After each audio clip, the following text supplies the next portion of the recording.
Well, it is 12:30, so I guess we'll get started. I am really sorry about the temperature in here. I wish I had any kind of control over it. If anyone needs like a break at any point for like water or just air, maybe like every half hour or so, maybe I'll just like have everyone take like a 5-minute break to like go outside. I don't know. Would you all like that? Okay. Just if I forget, just every half hour ago, just be like, can you let us breathe? So that being said, we're going to talk about water today, and the title slide looks a lot more enticing than it probably did the first time you saw these. So hopefully you all watched the lectures that I posted on YouTube, and then today we're going to go over some of those practice problems that are in the slide deck. Just some class reminders. So tonight, quiz 1 is due. I think almost all of you or most of you have submitted it already. You have until 11:59 p.m. tonight to get quiz 1 submitted. I will manually review everyone's answers just because it's my first time on Brightspace. It's your first time on Brightspace. I want to make sure everything's working right. So don't panic if you can't like see anything yet or your score changes over the weekend. If anybody has questions about Chapter 1 or Chapter 2, I have office hours right after class today. It is a lot cooler in that office than it is in here. So you can talk to me before you submit your quiz if anybody needs that. And if you haven't looked at Brightspace yet today, I posted quiz 2. It's about Chapter 2 that we're going to be going over today, and we'll finish going over it on Monday. Quiz 2 is due next Thursday night, so a week from today at 11:59 p.m. There are also, in addition to the regular practice questions for Chapter 2, there are practice questions for Quiz 2 that are also now posted on Brightspace, so if you feel like you need extra practice, they are there for you. I also started posting some Chapter 3 material up there. So yeah, but we will hopefully get started on Chapter 3 either end of the day on Monday or definitely by Thursday next week. So start watching. I posted one video. I'll get the second video up later. And then there's the slides and everything are already up there for you. And for anyone in the lab, the pre-lab video is also up if you want to watch that and get started on the pre-lab stuff. So yeah, those are the course announcements I have. So let's get into the physical properties of water. So so the first question we have, can anybody just shout it out, just give me a list of the intermolecular forces that any molecule can experience. So not just water, just any intermolecular force that pops into your head. Van der Waals, excellent. Oops, I forgot to turn the pen on. So we have Van der Waals. Sometimes also call those dispersion forces. Anybody else? Dipole, excellent.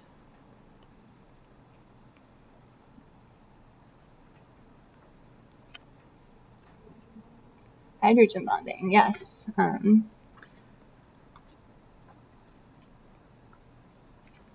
as we hopefully know, hydrogen bonds are a very special, strong type of dipole-dipole interaction. Anything else we got? Yeah, dipole-induced dipole, excellent.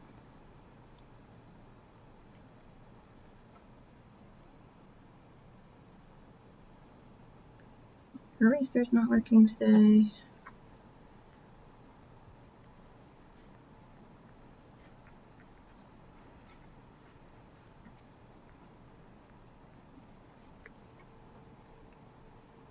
All right, so those are most of the forces that we talked about that are in between molecules. Are there any forces that we know about that happen like within a molecule? Yeah, exactly. So we have covalent and ionic bonds.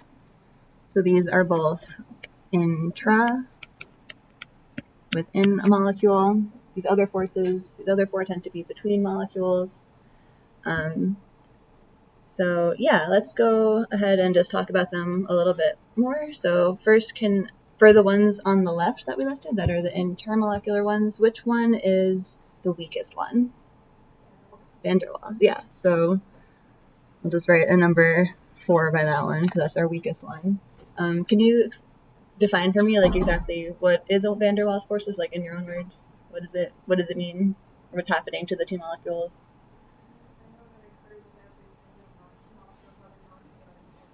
Exactly, yeah. And for nonpolar molecules, that's pretty much the only forces they're going to have that are intermolecular. Are those sort of more permanent or more temporary? Anyone? They're temporary. Excellent. Great. So what is the next strongest one after van der Waals? Dipole-induced dipole. Great. So we'll put a 3 next to that one. Can anybody tell me about dipole-induced dipole? So what types of molecules have them, like polar or nonpolar? Yeah. Exactly. Yeah. So the polar molecule, the partial charge on that will induce a temporary partial charge on a nonpolar molecule. So you have a dipole that's inducing a dipole on a second molecule. And are these permanent or temporary types of bonds? They're temporary. Great. What would be an example of like a dipole-induced dipole?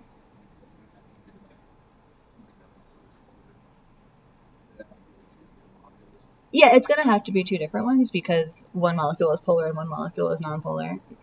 So yeah, off the top of my head, sure. Yeah, I mean, even something like water can interact with a nonpolar molecule, like an oil that's dissolved in it by, and so like the negative charge on the polar part of the oxygen will, and will some like, I don't have words today, repel the electrons that are in the nonpolar molecule, and so you'll have the partially positive induced by the partial negative on the polar molecule. Okay. Can anybody tell me the next strongest type of bond here? Dipole-dipole. Great. And what types of molecules can form dipole-dipole interactions? Exactly. Yeah, so it's 2 polar molecules. Maybe I should write this down for you. So we have van der Waals. These are non-polar. They're temporary. Dipole-induced dipole. So it's polar interacting with nonpolar. They're temporary.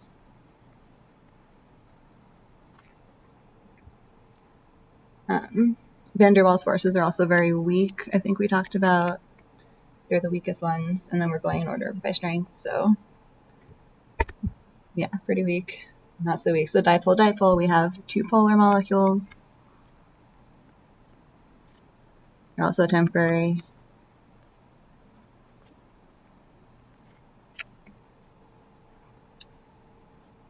And all right, so then by default, our strongest one on this side is going to be our hydrogen bond.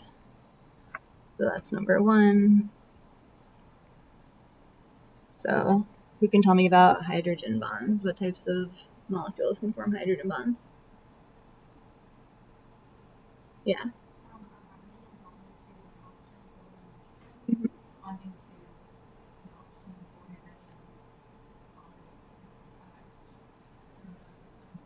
Yeah. So exactly, yeah. You have sort of a hydrogen donor and a hydrogen acceptor. So I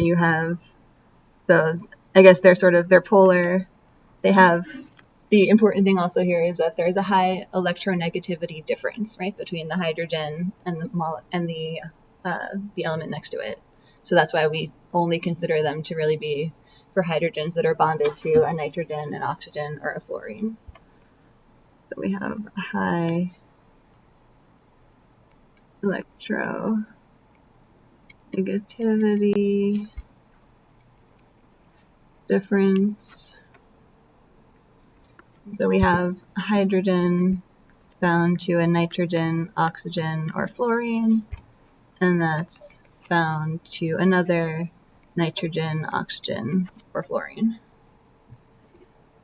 And are these bonds permanent or are they temporary? They're also temporary. Yeah, so all of these bonds are temporary. So as molecules are kind of moving around in solution or whatever environment they're in, they're breaking and forming these types of interactions with each other throughout their environment. And that differs from our intramolecular bonds on the right over here. So covalent bonds, they're more permanent, right? And are these intramolecular bonds stronger or weaker than those other intermolecular forces we just talked about? Yeah, so these bonds are all stronger.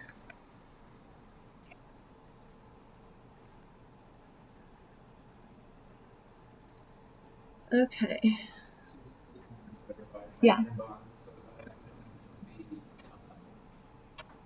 Interacting with the nitrogen, oxygen, fluorine, and then the lone pair from the other nitrogen, oxygen, and fluorine will be attracted to the partial positive on nitrogen. Is that correct? Yeah, the way I drew this doesn't really make a lot of sense now that I look at it. I really wish this eraser was working. There we go. Nope, there it goes.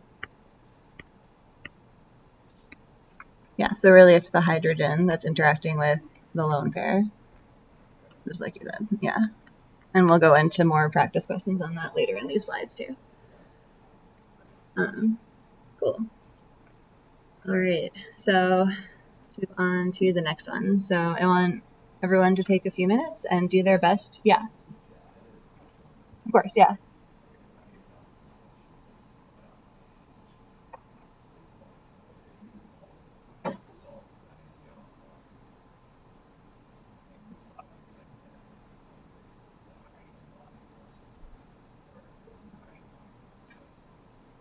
Yeah, so that's not technically a hydrogen bond. It's just the way that water will solvate like around a solute. So the partial positives on the hydrogen of the water would, for example, surround like the negative chloride ion if you have like salt, right?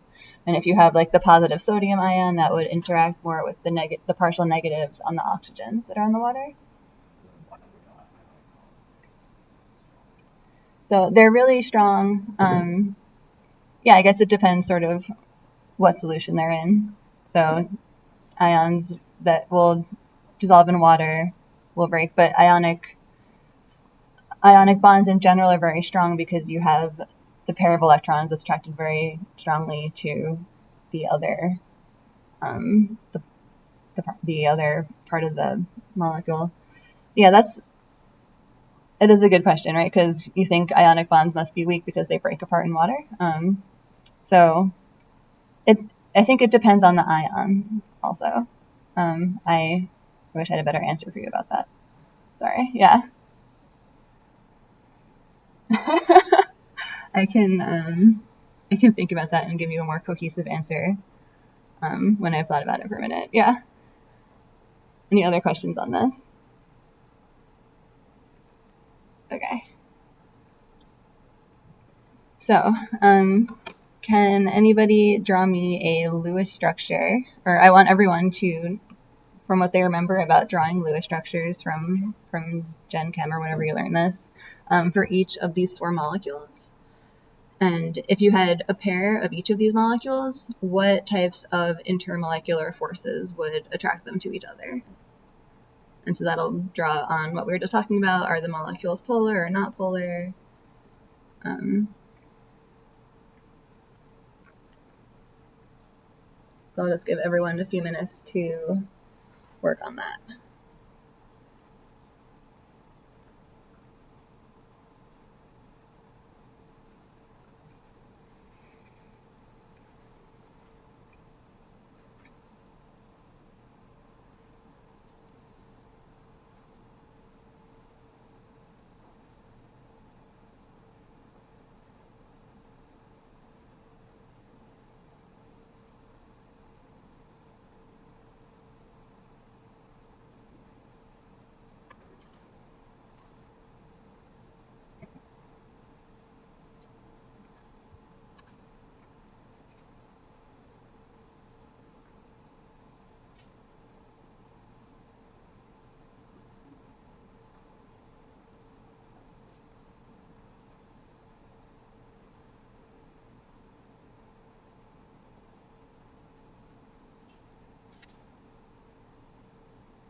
All right, so it looks like most people are kind of done writing, almost done.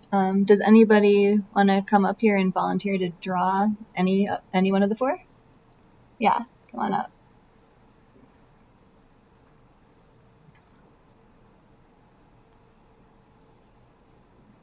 So if you don't mind actually just drawing on the screen so it can be in the recording and everything.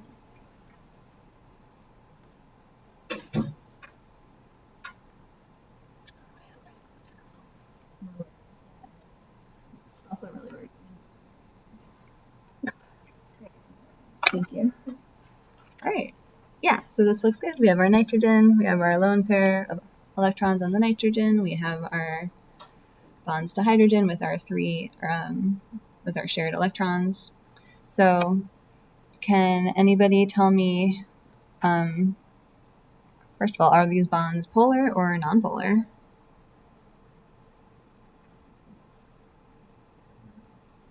They're polar? Yeah, excellent. Yeah, so nitrogen and hydrogen have a pretty big electronegativity difference if you looked at that electronegativity chart from the slides.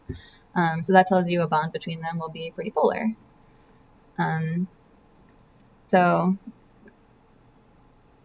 Yeah, so does that mean our whole molecule is polar if the bonds are polar? Or is there something else we have to think about?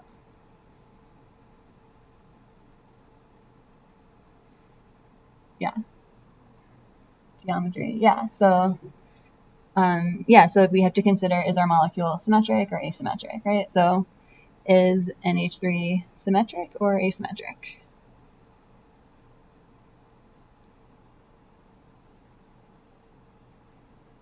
Yeah, it's asymmetric. Excellent. Yeah, because you have the lone pair on the nitrogen, it changes the whole geometry of the molecule, so you don't have the three bonds to hydrogen evenly distributed around, so you have a slightly negative side near the lone pairs and a slightly positive side where the hydrogens are. So, all right, so we have a molecule that is polar and asymmetric, so we have polar bonds, excuse me. So, and we have an asymmetric molecule, so we have a polar molecule.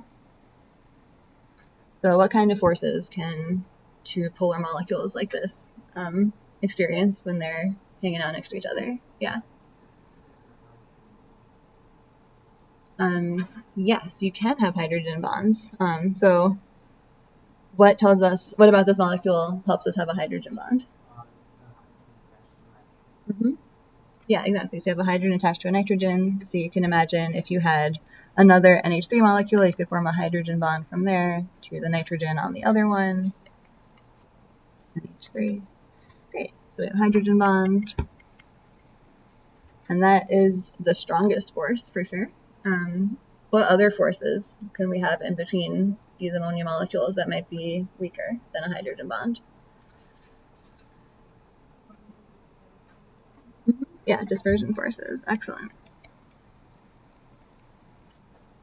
And then you can also say that you just have sort of normal dipole-dipole forces. So we talked about how a hydrogen bond is a type of dipole-dipole force, but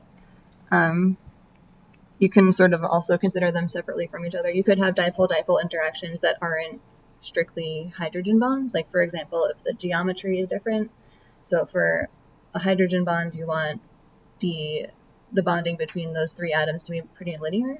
So if you have sort of more of an angle, you could have maybe a dipole-dipole force that's not necessarily a hydrogen bond. It wouldn't be as strong. All right, so does anybody want to draw one of the other ones?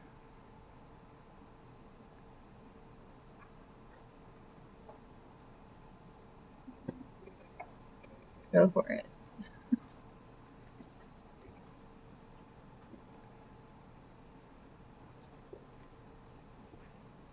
Let me change the color on this so it's less confusing. For purple. Really ugly handwriting.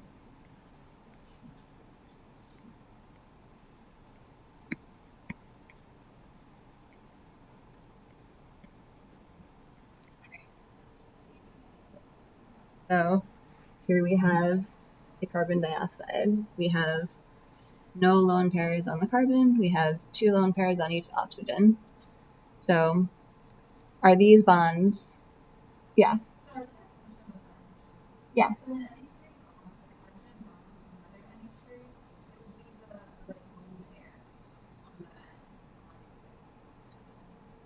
Yeah, basically. I mean, the lone pair on the electron sort of is what attracts it to like the partial positive on the hydrogen. Yeah. Mhm.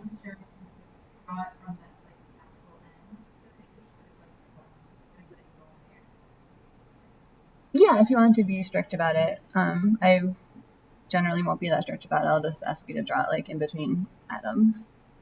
Yeah. All right. So yeah, so for carbon dioxide, our carbon has no lone pairs. Each oxygen has 2 lone pairs, and then we have those double bonds to carbon. So are these carbon-oxygen bonds, are they polar or nonpolar? Yeah. The bonds are polar. Yeah.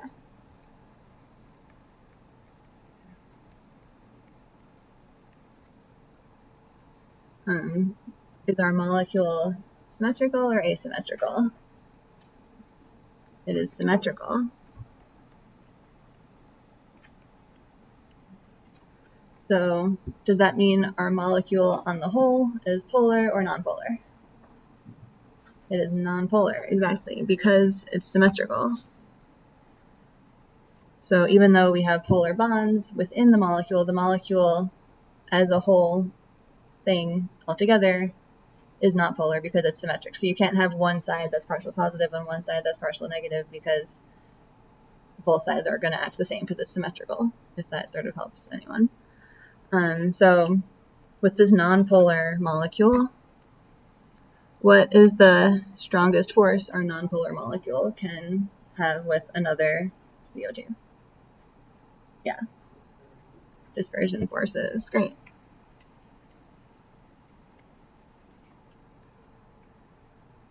Cool.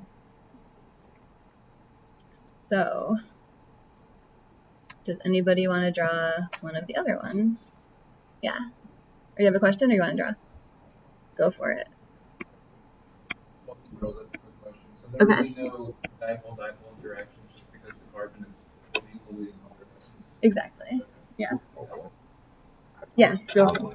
It's not. It's a laptop with a touchscreen. Yeah, you can draw it. Yeah. It helps if you want to like hold this. Yeah, do your best.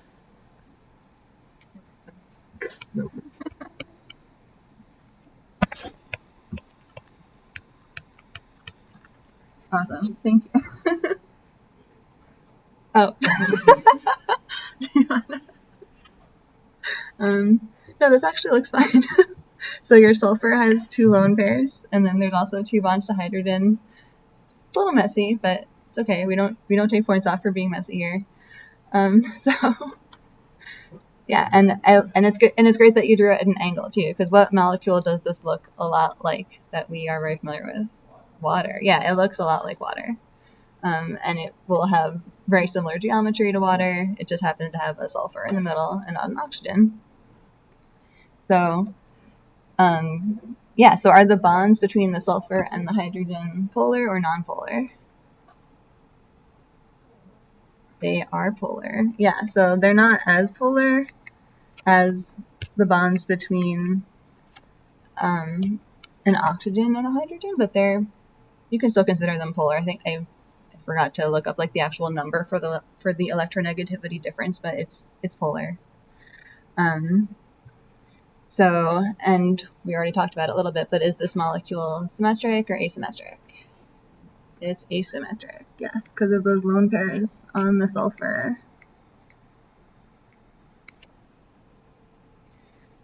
So what does that mean about the strongest forces our molecule can experience with another hydrogen sulfide? Yeah. Yeah, dipole-dipole, great. Can it form a hydrogen bond? No, why not?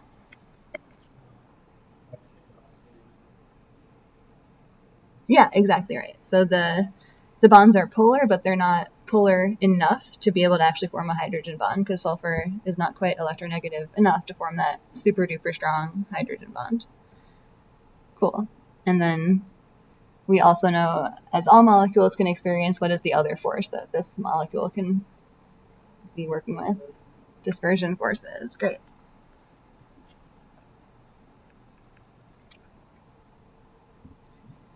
Okay. Who is brave enough to draw methane? Go for it.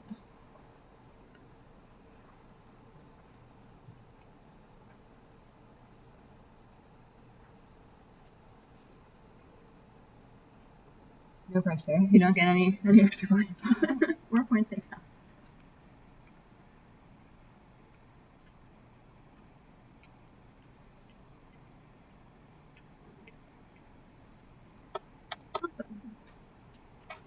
Great. So just like we have here, we have a carbon in the middle. There's no extra lone pairs. We have 4 bonds to hydrogen. So what do we know about the bonds? Are they polar or nonpolar? They're nonpolar. And is our molecule symmetrical or asymmetrical? It is symmetrical.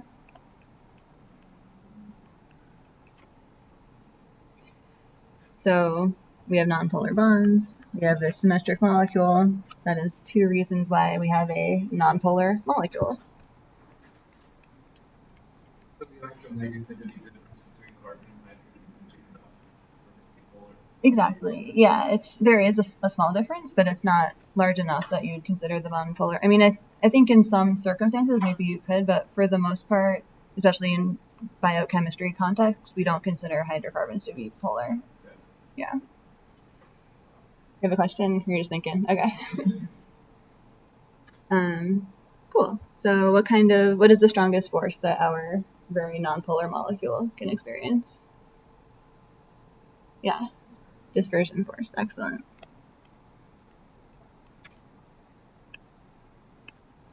Cool. So,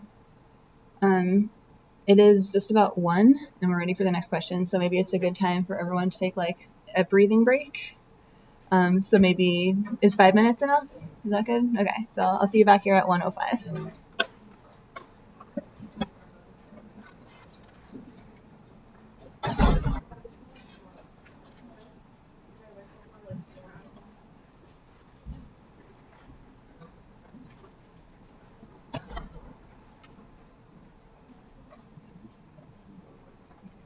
Oh, that's a great idea. Yeah. I don't know how to do that, but I will figure that out. Yeah. Okay. Yeah. Here we go. How dark is too dark? Leave these on. That's good. Yeah. Thank you. That was smart. I am not as smart as you guys. All right.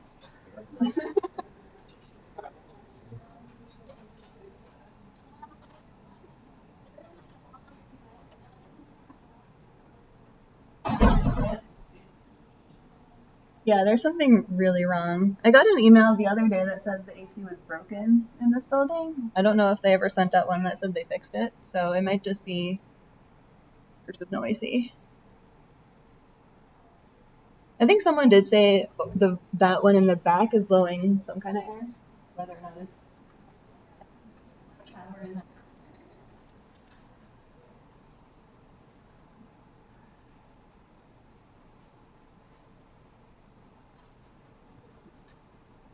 If everybody just are writing notes.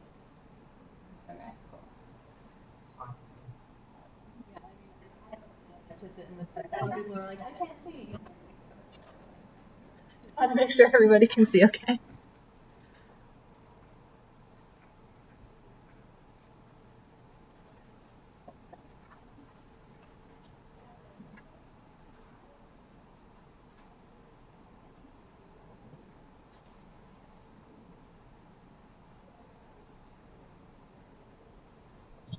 Yes. Okay.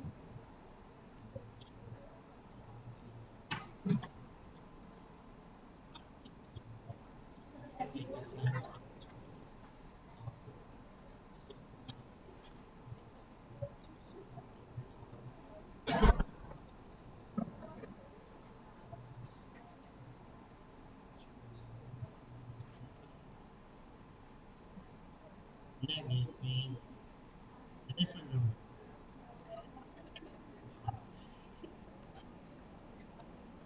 In that equation, it would be the concentration of protons, the dissociation constant, which is what you're given here.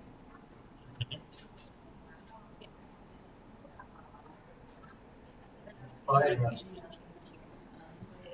With all your neighbors, which acid is the strongest? So, like, what is the difference between a strong acid and a weak acid? The strong acid will completely dissociate. Exactly. So, and you can get that information from the dissociation constant. Because the dissociation constant, remember, is the concentration of the dissociated product over the acid. So let's go W. So dissociation constant here somewhere.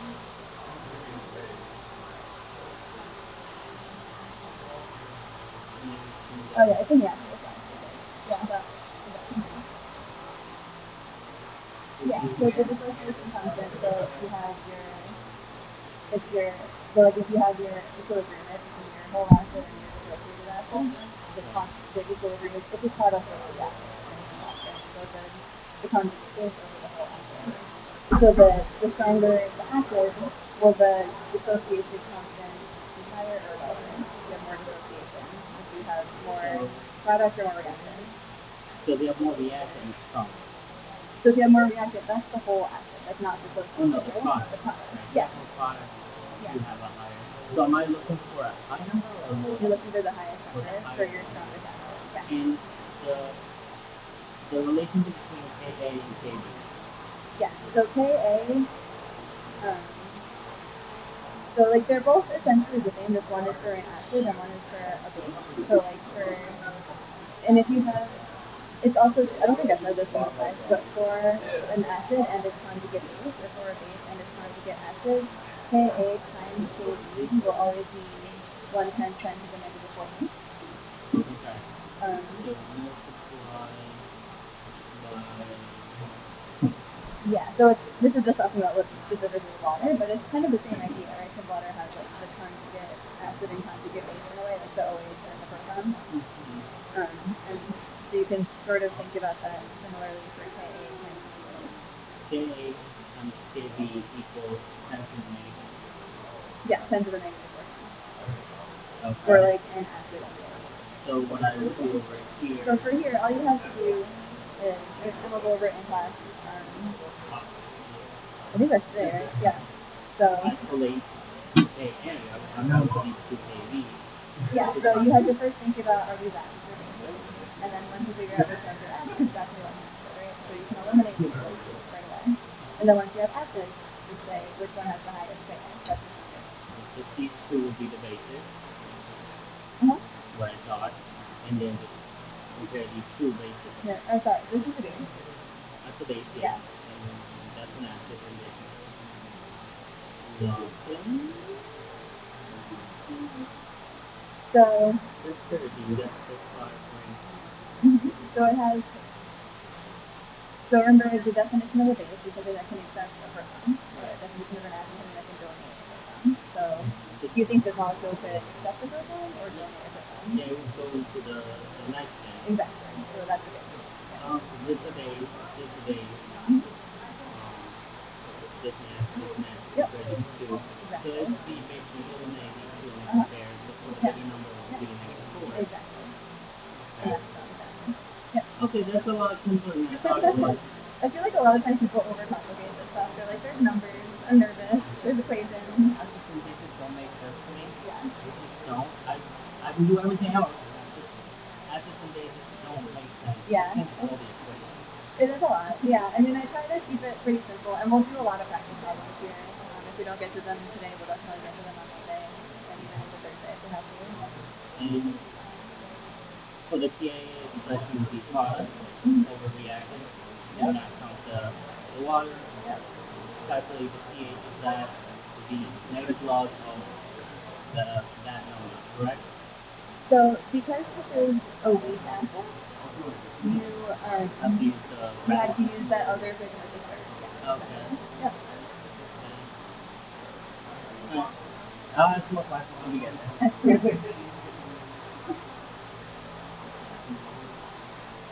So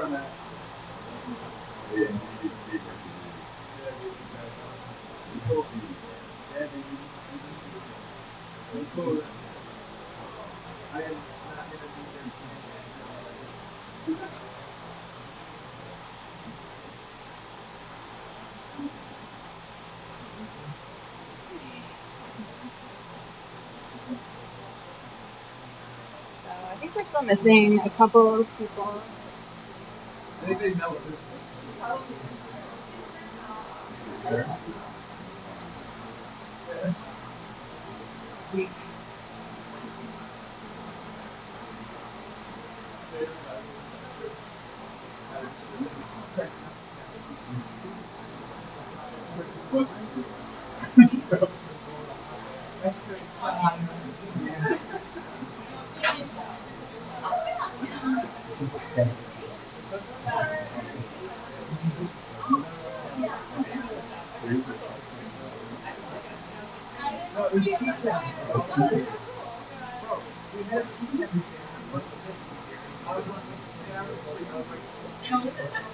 That's miserable.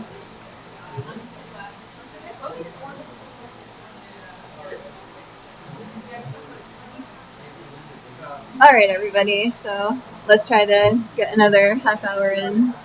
We have a fan now, so that's hopefully good. So I'll just try to shout. Hopefully you can all hear me. Maybe not, but I'm shouting. Yeah. Alright, so for our next question, so we have on the slide a picture of the molecule thymine, which we're going to talk a lot more about in chapter 3. So can anybody tell me potential hydrogen bond donors and hydrogen bond acceptors in this molecule? So I guess we'll start with donors. Can anybody tell me, or I guess first of all, what is the definition? What is a hydrogen bond donor? What is it donating? What? Sorry. Everybody has to shout now. Yeah. It's the fan. Yeah.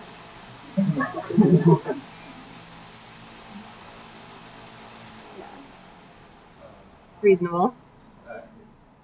We can turn that back on during our breaks. It's better than nothing. Alright. Sorry, everyone. This is not the greatest setting for learning, but we'll do our best. So a hydrogen bond donor, what is it donating? Is it donated a pair of electrons? So, Am I wrong? I mean, you can think of it as really, the donor would be the hydrogen, so you're donating like the proton. So you can think of it kind of the same way you'd think of a Bronsted-Lowry acid and base. So your sort of acid is donating the proton. Your acceptor for the hydrogen bond is the lone pair, right? So a hydrogen bond donor is the hydrogen bond acceptor is the lone pair. So now that we know the donors are the hydrogens, on this molecule thymine, which hydrogens can be hydrogen bond donors?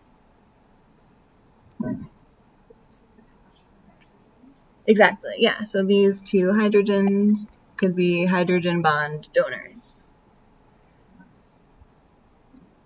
So which molecules on here are potential hydrogen bond acceptors? Yeah, in the back, sorry. Do you have your hand raised or no? The oxygens, yeah, great. So let me actually change color on that. So our acceptors will be red. So the oxygens are acceptors. Is there anything else on here that can be an acceptor? Yeah, so these nitrogens can be acceptors. It might be a little tricky, like geometry-wise, just because you need your hydrogen bond to be linear. But yeah, in theory, they can find a way. They can be hydrogen bond acceptors. So we know that nitrogen and oxygen can be acceptors. What is the other atom that can be a hydrogen bond acceptor? fluorine. Yeah, so our acceptors can be nitrogen, oxygen, fluorine. Okay, and we'll see this again in chapter 3, so we know that thymine is going to be forming hydrogen bonds in DNA, and it is these two atoms, the oxygen here and the hydrogen here, are going to be the ones that form your hydrogen bonds in a DNA molecule, and we'll see that again next week. All right, so let's go on to the next one. So now we have a formaldehyde. So can anybody, I guess everyone take a minute and draw a water molecule that is correctly oriented and hydrogen bonded to formaldehyde.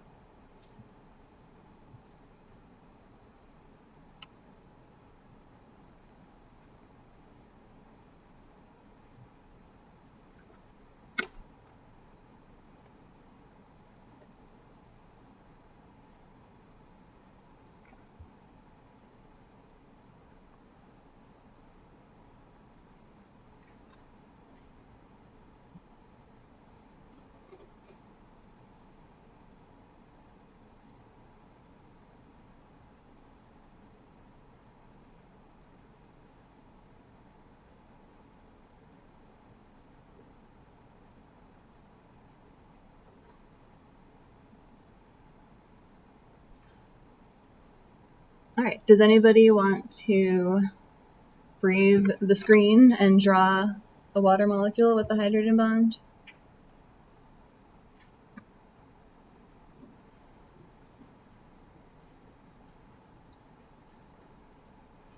All right, good luck.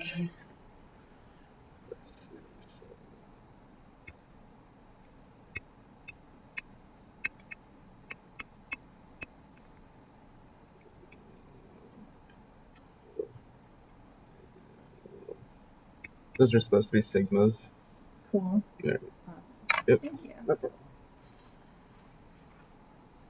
Great, yeah, so this is one example of a water molecule that could be hydrogen bonded to formaldehyde. So we have, it's linear, right? We have our hydrogen is in line with the oxygen that it's covalently bound to, and it's also in line with the oxygen that it's hydrogen bonded to. We have a linear bond. That is the strongest orientation that they can have, and that's what makes it a hydrogen bond.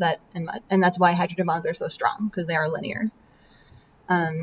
So that's great. We could also have used the other lone pair on the oxygen to form another hydrogen bond with a different water molecule. So you could have formed another linear bond here with hydrogen, oxygen, hydrogen. So that is another way we could have a hydrogen bond to water in this molecule. Yeah.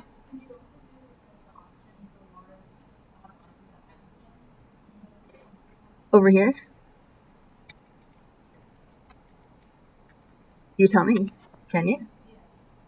So what are the rules for our hydrogens that are participating in a hydrogen bond? They had to be bound to, okay, yeah. So in case anyone didn't catch that, so the hydrogen that's participating in a hydrogen bond, which would be this one, it has to be bound to a nitrogen, oxygen, or fluorine covalently, and it's not, right? It's bound to a carbon. So this hydrogen and this hydrogen are not able to participate in hydrogen bonds because they are not covalently attached to nitrogen, oxygen, and fluorine.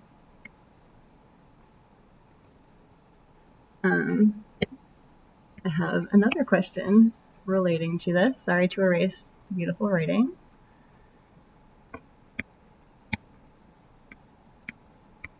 So can we have a hydrogen bonded water that looks like this, that's using both pairs on the oxygen?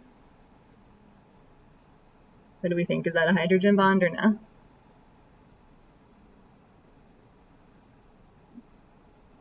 I see some nodding. I see some deep thinking. Okay, so it is not a hydrogen bond, and the reason is geometry, right? So we talked about how they have to be linear. So our hydrogen, this hydrogen here, is in line with the oxygen it's covalently bound to, which is not in line with the lone pair over here, right? It's at an angle.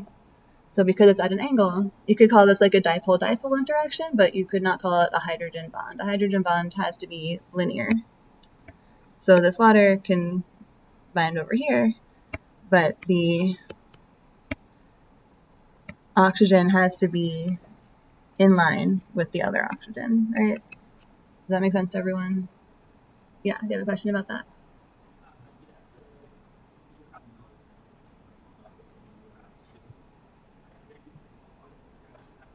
Yeah, you could have one for each lone pair, exactly. So you could have another water over here that I just drew really weirdly.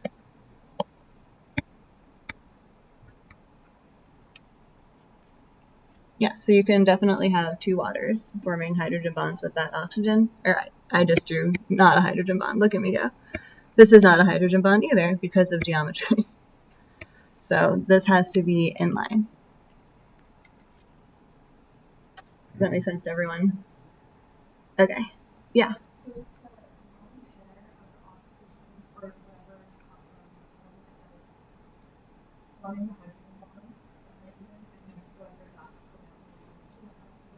Yes. Yeah.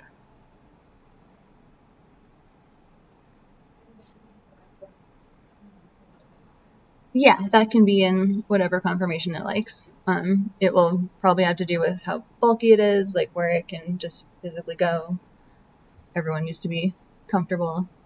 But yeah, other than that, does not. For a hydrogen bond, that's what matters. Yeah. Okay. Any other questions about geometry?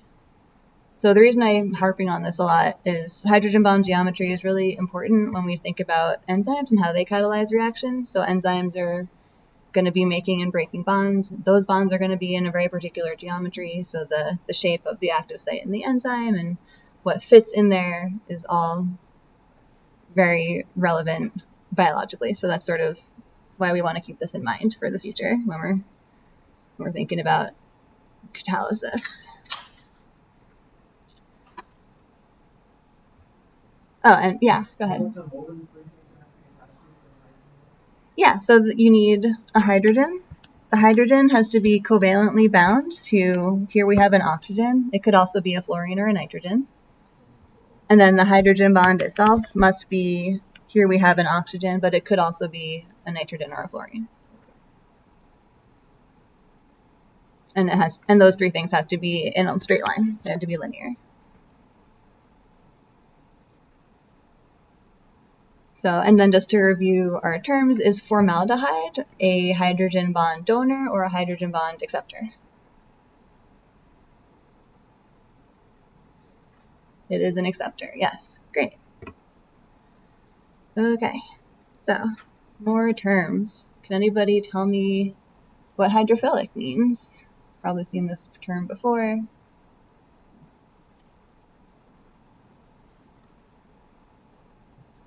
Yeah.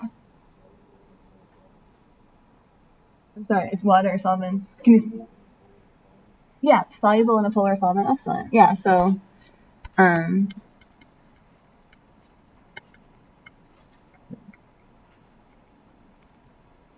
we know that literally we know hydro means water, philic means loving, so it literally means water loving, which is why something that's hydrophilic will be soluble in a polar solvent such as water.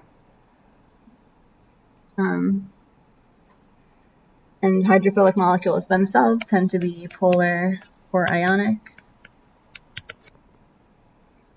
Can anybody tell me what hydrophobic means? Yeah. Yeah, so insoluble, or I'll say very poor solubility in water.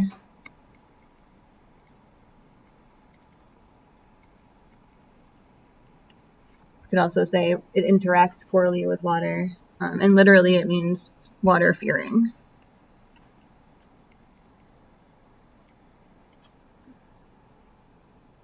And these molecules, do they tend to be polar or nonpolar? Nonpolar. Great.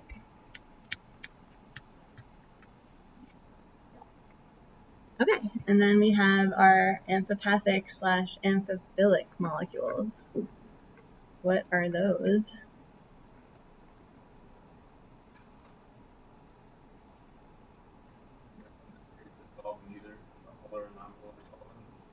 Yeah, it's both. So these tend to be larger molecules. One part of the molecule is polar, one part of the molecule is nonpolar.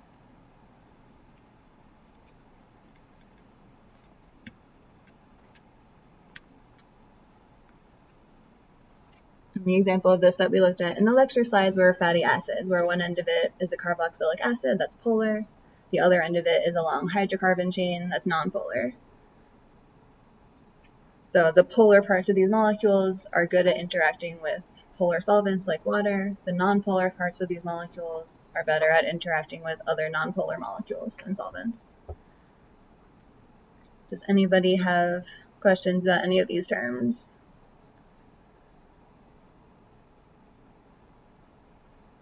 All right. So here is another molecule. Is this molecule soluble in water? Take a minute and think about it.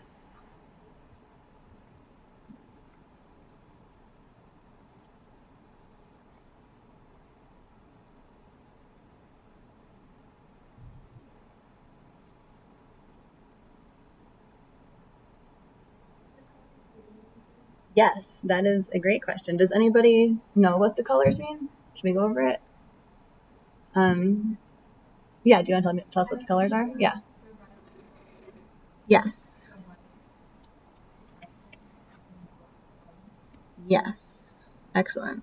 I was going to try to write on it in colors, but I don't even know what color I have. So, yeah, our red is oxygen. Our black is carbon. And our hydrogen is white, which I don't really have a way to write in white, but that's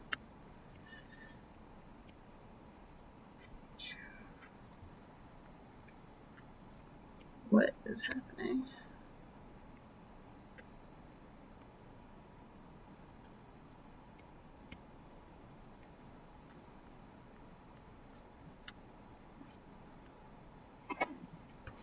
Sorry. So, all right, now that I took, a few minutes to write all those things,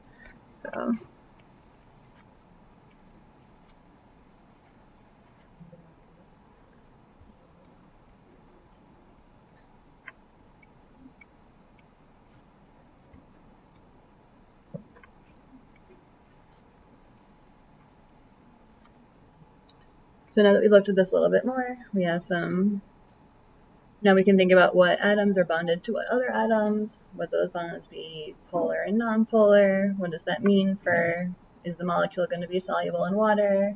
You say it's polar. How many other people think it's polar? Raise your hands. Or not polar, sorry, soluble. Who thinks it's soluble? Okay, a good third to a half of you. How many people think it's insoluble? Nobody. How many people just don't know? A couple people. All right, we have some people who don't want to tell me what they're thinking. That's okay. So, yeah, you're right. It is soluble. So why do you think it's soluble? Yeah. So there's a whole bunch of OH bonds. Those are polar bonds that help make it soluble in water. They can form hydrogen bonds with water molecules. Yeah.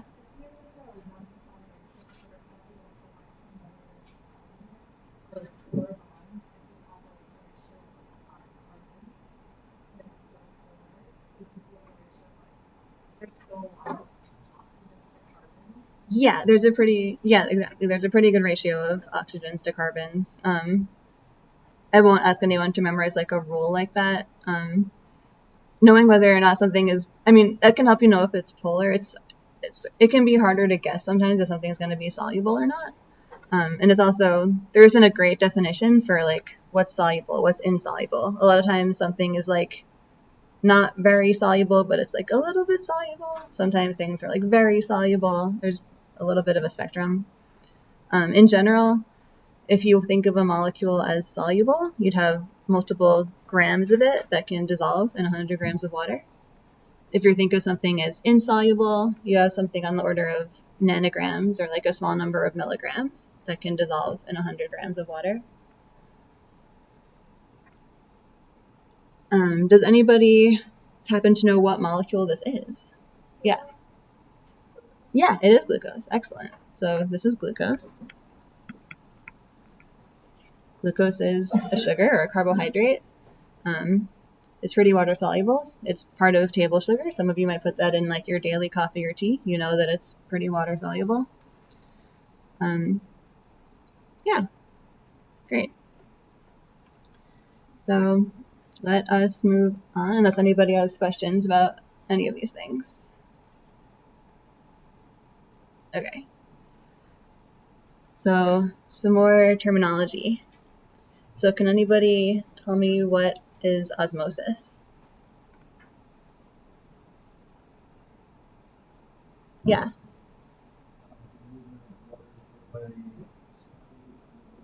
Exactly. Yeah. So we have the movement of water through a semi-permeable membrane. Do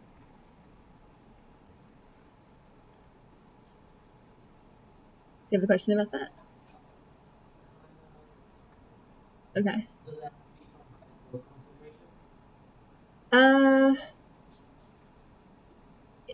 Not necessarily.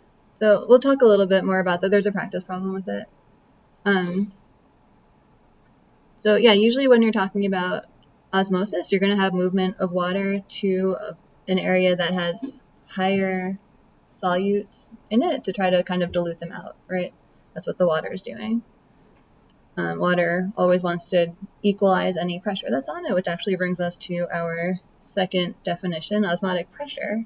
Can anybody tell me what osmotic pressure is?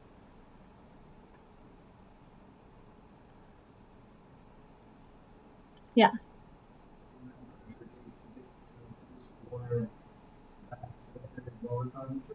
Yeah, exactly. So one way you could say that is the pressure that is needed to prevent osmosis. So this is the pressure you'd need to put on the water to stop it from moving via osmosis.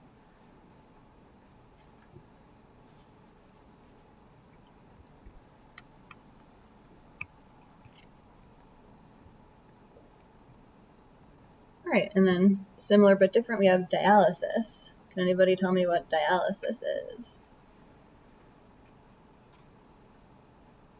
Go for it.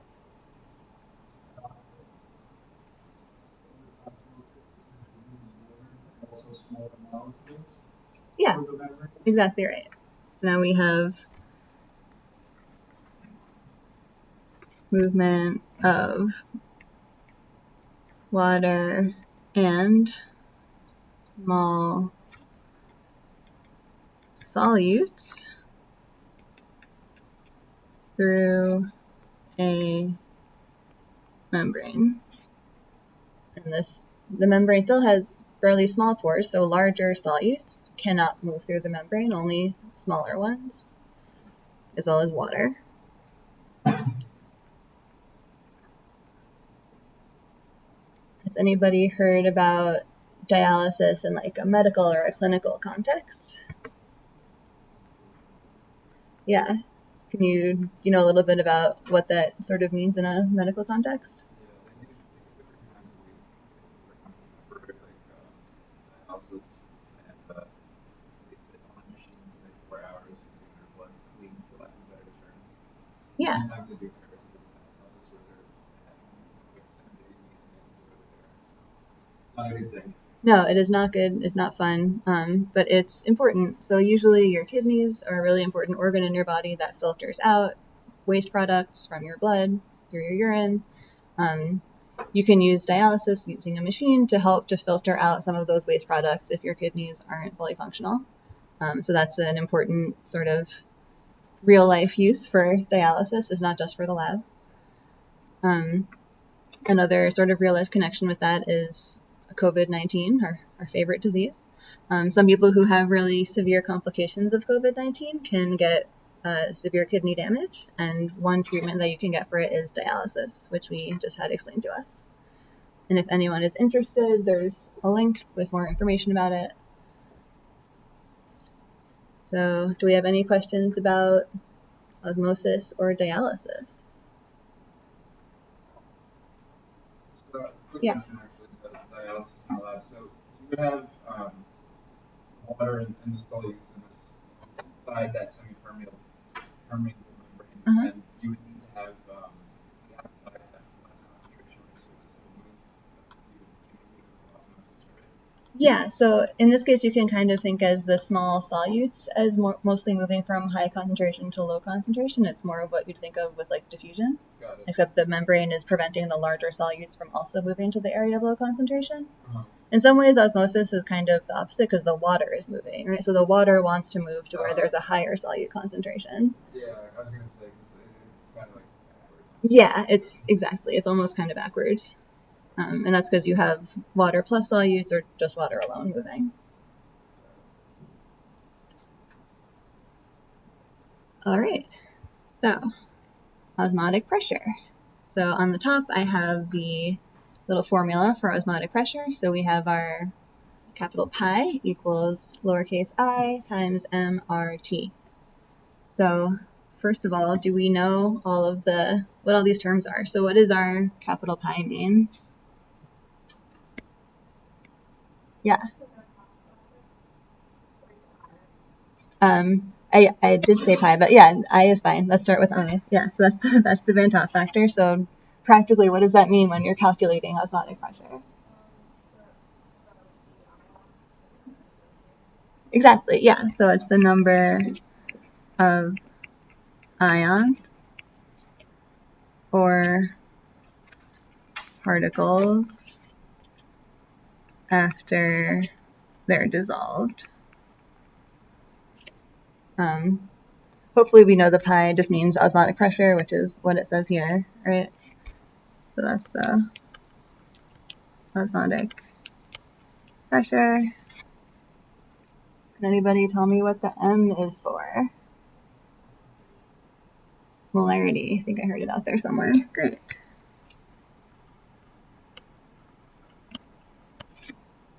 And what about R? It is a constant. Yeah. Does anybody happen to know this one? Probably not. I will give it to you. So this one is the one with liters times atmospheres divided by moles Kelvin. It's different than the R we were using for Gibbs free energy. Same letter, different number. So this one is 0.08206, and that's liter times atmosphere per mole times degrees Kelvin. Hopefully everyone can read that. And this number will be given to you on quizzes and exams. You don't really need to memorize it. Do you know which R value to use? So? Yeah, like I'll just probably give you all the R's and you have to know which R is which. Yeah. And then, does anybody know what T is? The temperature, yeah, and that's the temperature in Kelvin.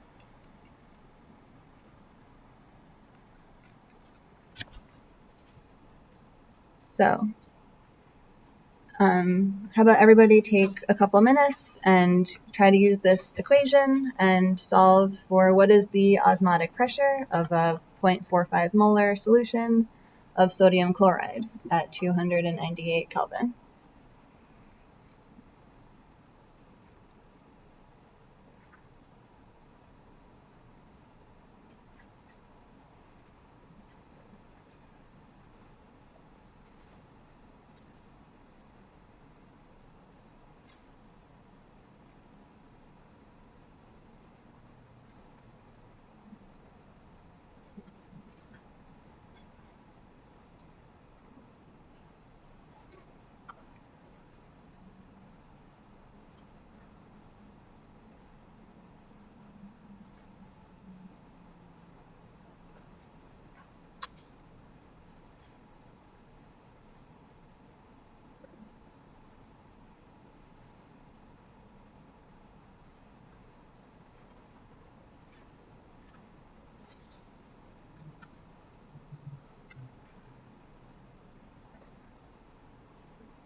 hopefully most of you look like you're done writing. So can anybody tell me what I need to plug in? So I'm solving for pi, right? That's the osmotic pressure.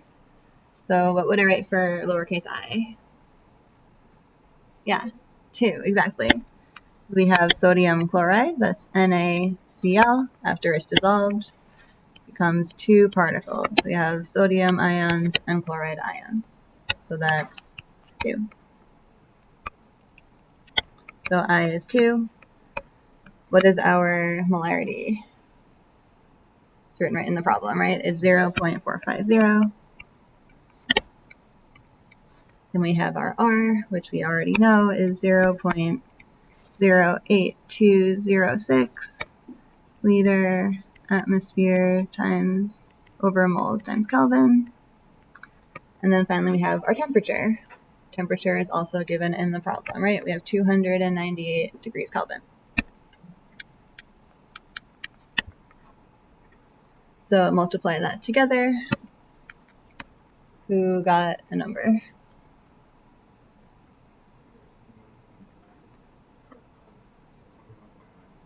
Yeah, when I did it, it rounded to 22.0, but 21.9, pretty much the same. And that's in atmospheres, right? Because everything else cancels. Our kelvins cancel, our liters cancel from the molarity, our moles cancel from the molarity. We're left with atmospheres. Okay, does anybody have any questions about how to solve this equation? Okay, I think you are all melting, so do you want another 5-minute break and then we'll come back and finish up? Okay, so I'll see you back here at 1:46.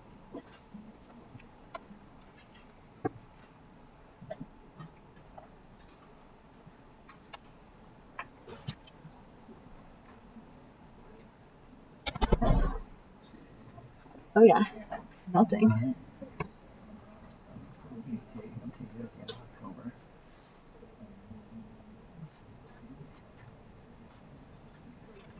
Oh wow.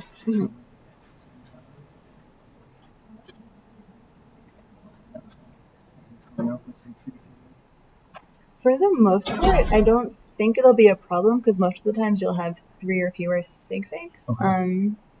I will always give you the on the exams, so yeah, if you can use this one. If you forget, it shouldn't be a problem because I'm gonna make an effort to manually go through and double check everyone's math and answers. So yeah, if you're off by a smidge, I don't think it'll make a big difference, but yeah, the number will be given to you. Yeah, no problem.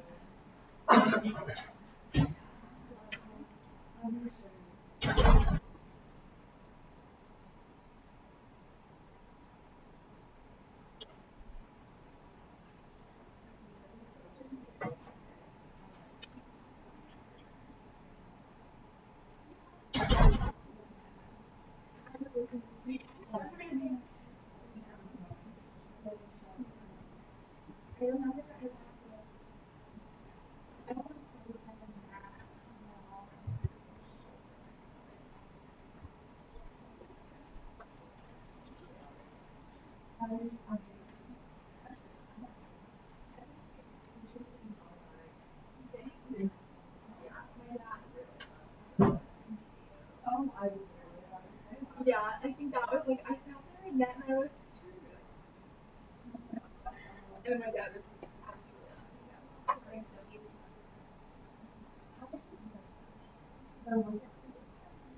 laughing in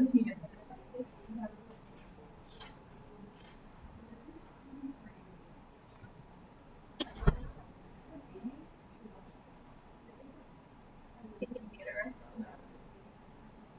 It's a smaller theater. He was a Radio City last time.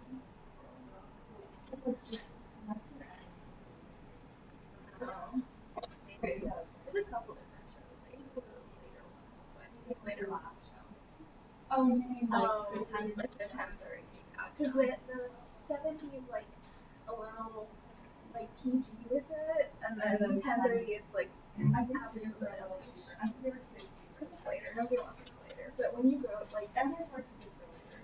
When you go, and I think it's because it's only 2 weeks or 10.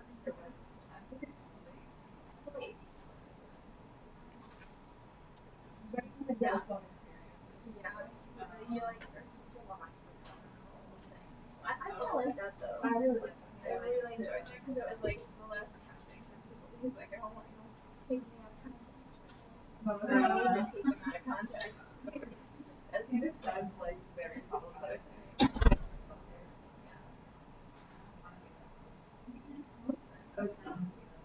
The other video where like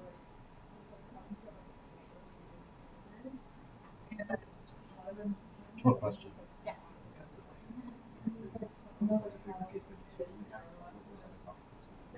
No, yes, so we're gonna discuss that as well.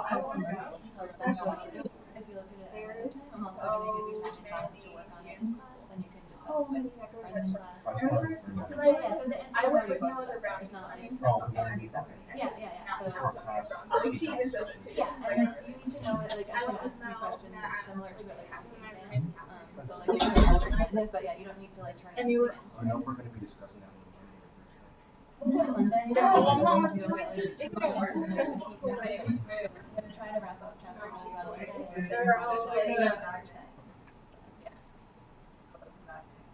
like if you're dating someone who's very like but you're like it's not I think to an extent I think to an extent like respecting your parents or something different than like literally being attached to your parents.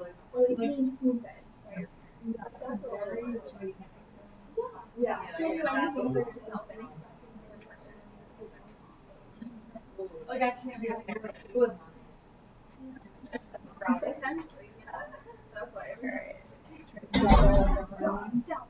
That was the thing that when I brought her to my hometown and like all the town people filled. We went into one of like my old like high school pizza shops or whatever. And I knew there were a bunch of Italian guys, but all of them were like from my high school. Yeah, we're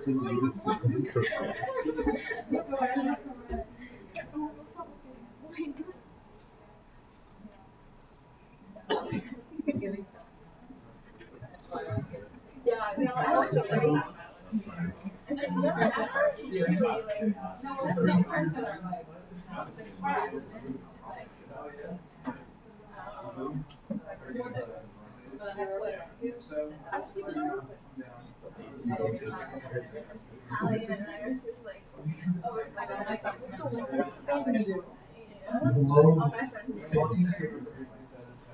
All right, everybody.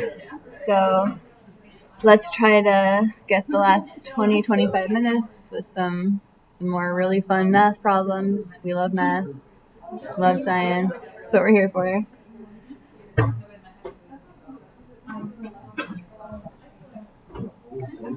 So right before our little break, we did an osmotic pressure question. So now we are going to think a little bit more about dialysis/osmosis. So this question is about osmotic pressure in blood. So the osmotic pressure in blood is approximately 7 atmospheres, which is equivalent to a 0.154 molar sodium chloride solution. So what would happen to a blood cell if it is placed in a 0.520 molar solution? And so first we have to consider, is this osmosis or dialysis that's happening? And which direction is the movement happening? So I'll give everyone a few minutes to think about that.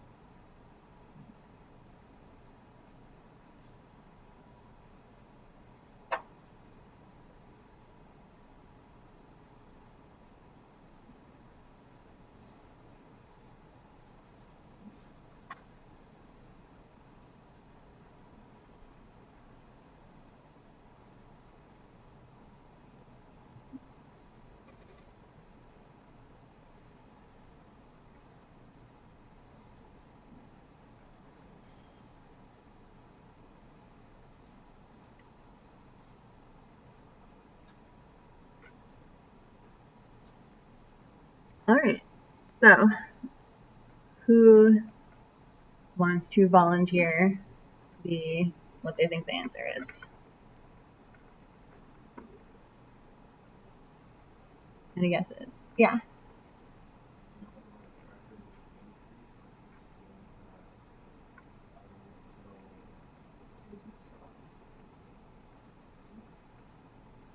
Okay, so let's think about what's going on here. So we have a blood cell, right? So inside it we have a fairly dilute solution. It's about 0.154 molar.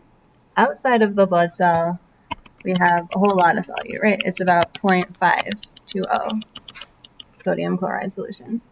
So your blood cell is surrounded by a cell membrane. Does your cell membrane just let water flow through, or does it let ions and other kinds of charged stuff flow through? So what I'm asking is, are we looking for osmosis, or are we looking for dialysis?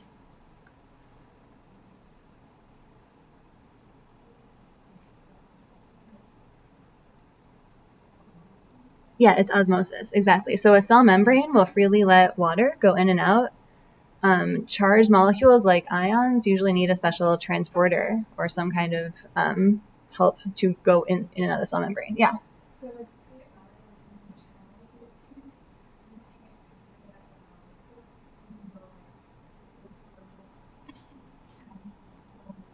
Yeah, well, those types of transporters are usually trying to maintain a particular ion concentration inside the cell that's not necessarily just going to be affected by the environment. So if we're talking about just the difference between the environment outside and the environment inside of a cell, you really are just thinking about osmosis, because water can flow freely in and out whenever. So like that's what's going to respond to those hypertonic or hypotonic solutions.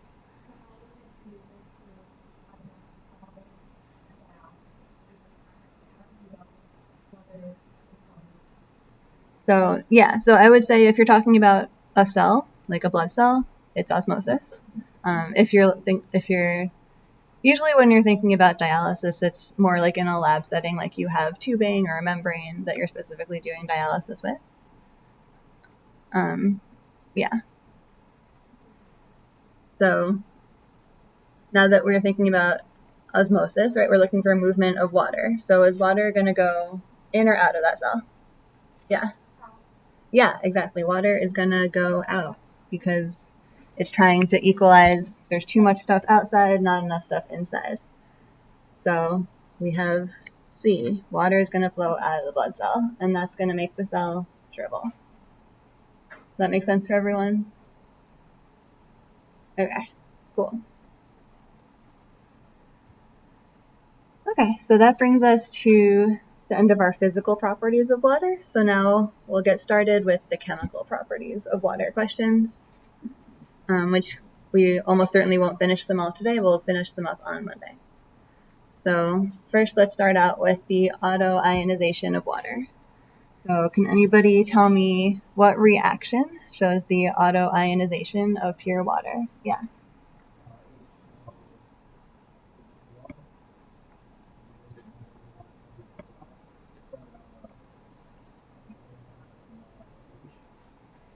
Yeah, exactly. So you have two H2Os, or H2O plus H2O, like you said, and those are liquid. And that is in equilibrium with hydronium ion, which is aqueous, and hydroxide ions, which are also aqueous. And that's more, it's a good depiction of sort of what's happening in real life. You have water molecules that are borrowing and lending protons to each other. A lot of times you'll also see it written a different way with just one water molecule.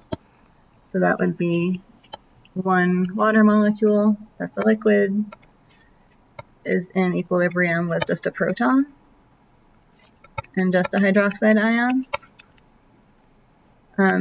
This is not quite as accurate as to what's happening sort of in real life, but it can make it easier sometimes when you're solving problems, like chemical problems, to think about it this way. I wouldn't say either one is wrong, but this one is kind of maybe a little bit more accurate, so to speak. So what is the equilibrium constant expression for this reaction? And what would its value be at 298 K?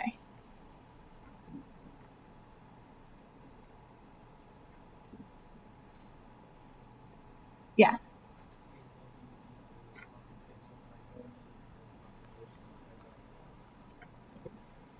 Yes. So you have hydronium ion concentration times hydroxide ion concentration.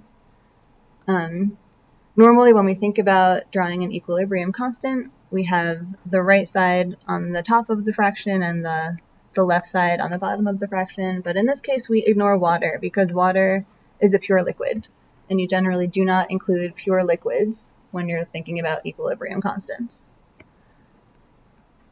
So Kw can just be written as essentially the right side of the equation, the product. So the hydronium ion concentration times the hydroxide ion concentration. And what is its numerical value at 298 K? Yeah. Yes, excellent. So that's 1 times 10 to the negative 14th. Any questions about autoionization? Okay. So, let's talk about pH. What is the definition of pH?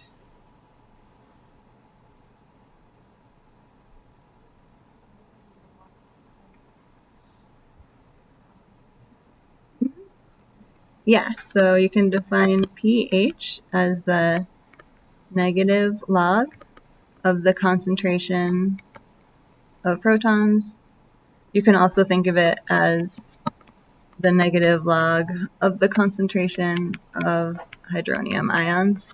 Same idea. It's just you can sort of think of it as you can take away a water molecule if you want, because water is a pure liquid and we can kind of ignore it if we want to.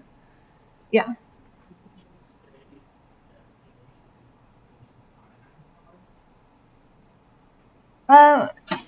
So yeah, I guess for an aqueous solution, you could define it that way. It's sort of easier to think of it in terms of the acid or base that you're considering, and to think about the protons that are dissociating or ionizing off of that acid or base, rather than thinking about it in terms of water. Water is really important sort of as the solvent, but it is helping to borrow and lend protons. But yeah, I would say you could think about it that way. Yeah. So what is the pH of pure water?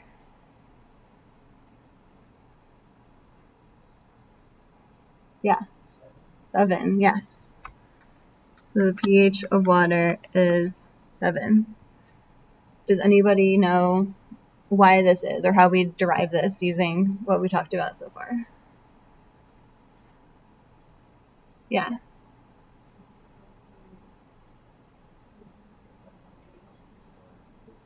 Yeah, exactly. So we talked on the last slide about our concentration of hydronium times our concentration of hydroxide are multiplied together and make 1 times 10 to the negative 14th. And like you said, they're both equal to each other. So each one would have to be 1 times 10 to the negative 7th.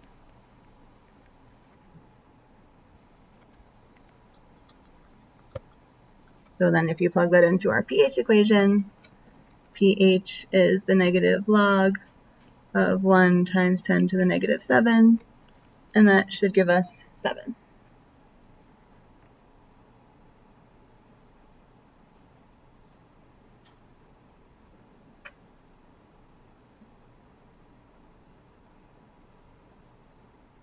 All right, any questions about pH and pure water?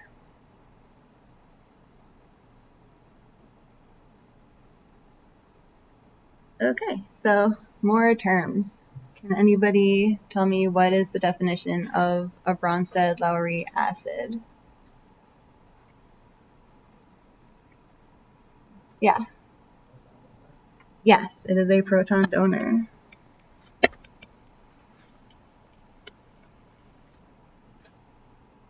What about a Bronsted-Lowry base? Yeah, proton acceptor.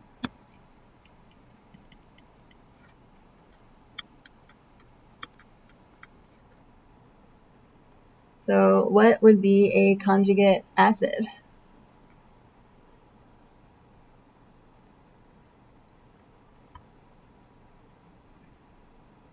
Yeah.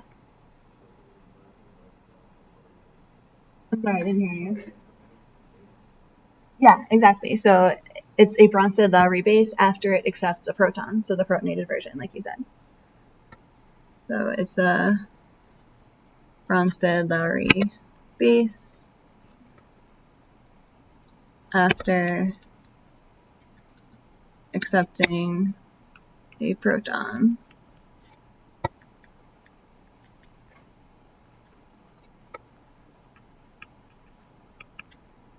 So what would a conjugate base be?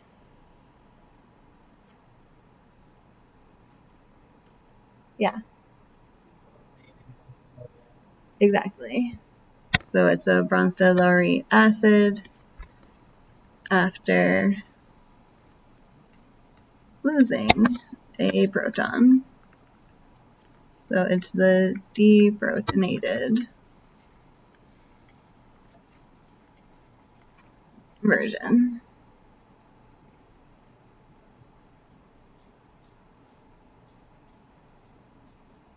Okay. Does that make sense to everyone? Cool. All right.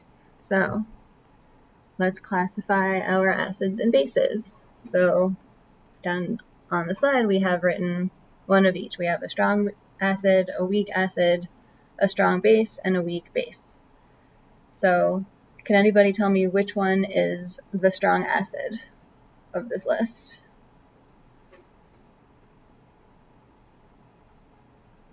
Yeah. Hydrochloric acid. It is a strong acid, and we know that strong acids pretty much completely dissociate when they're in water. So which one of these is a weak acid? Yeah. Acetic acid. Great. So number one, acetic acid is a weak acid. It has a carboxylic acid group that looks like this. That's attached to another carbon. So I can't write. That's a 3. So carboxylic acids in general are considered weak acids. If you see one on a molecule, it's probably a weak acid. They can lose this proton here, and that can also switch over to the other oxygen, as you learned about in organic chemistry. So which of our 2 remaining ones is a strong base? Yeah. Sodium hydroxide. Yes, that is our strong base. Sodium hydroxide completely dissociates in water. It's a strong base. It releases a lot of hydroxide ions. So our last one, which one is the weak base? It is our last one. So here, generally when you have an amine, like you have on this molecule, it's often a weak base because, as you know, nitrogens have that lone pair of electrons. The lone pair can accept a proton, right? So it can act as a weak Bronsted-Lowry base. So yeah, some of you might just be familiar with some of them, especially like hydrochloric acid and sodium hydroxide. They're pretty common, strong acids and bases. You'll probably see like acetic acid fairly often as a weak acid. You'll sort of get to know the more common weak acids, strong bases, weak bases as we go through and solve problems and all that good stuff. Okay, so now we have a practice problem. So we have 4 different species on the slide, and I would like you to think about which one is the strongest acid in this list. So everybody take a minute, think about it, think about what information the slide gives you and how that helps you figure that out.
All right, looks like some or most of you have pretty much stopped writing, so let's get through with this. So first thing you need to decide when you're figuring out which one is the strongest acid, first of all, are all 4 of these species acids?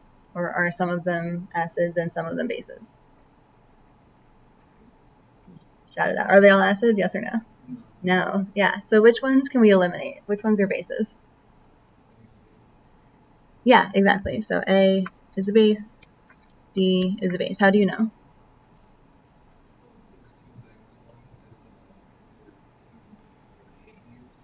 Yep. The second thing is that they're the conjugate bases of those acids. Yeah, exactly. So we actually have pairs here, right? So we have pyridine and pyridinium. One is the base, one is an acid. So pyridine, we have our nitrogen here, right? It has the lone pair that can act as a proton acceptor. That's the base. Pyridinium is the protonated form of pyridine, so that's the conjugate acid. Second two, we have lactic acid and lactate ion. So lactic acid, that's our acid version. It's protonated on our carboxylic acid. The lactate, on the other hand, is the deprotonated version of the carboxylic acid. It's on the end. So great. So now we have B and C. Those are our 2 acids. So of those 2, which one is the stronger acid? What's that? The lactic acid. Yes. And why is that? Exactly right. Yeah. So all we had to do is look at our Ka. So a larger Ka, that means we have a more dissociated species when it's in solution, because anytime we have a K, we have our products over our reactants. So in this case, we have the dissociated over the regular acid. So the more strong it is, the more dissociated you're going to be, the larger your K. And lactic acid is 10 to the minus 4th. That's a bigger number than 10 to the minus 6, right? So we can most of the time we can just look at the exponent here to tell us which acid is stronger. Okay, so and one more thing I wanted to add here. So we have these conjugate acid base pairs, right? We have pyridine and pyridinium. We have lactic acid and lactate. So one has a Ka, one has a Kb. Those Kas and Kbs are related to each other. So for conjugate acid-base pairs, the Ka times the Kb is equal to 1 times 10 to the minus 14th.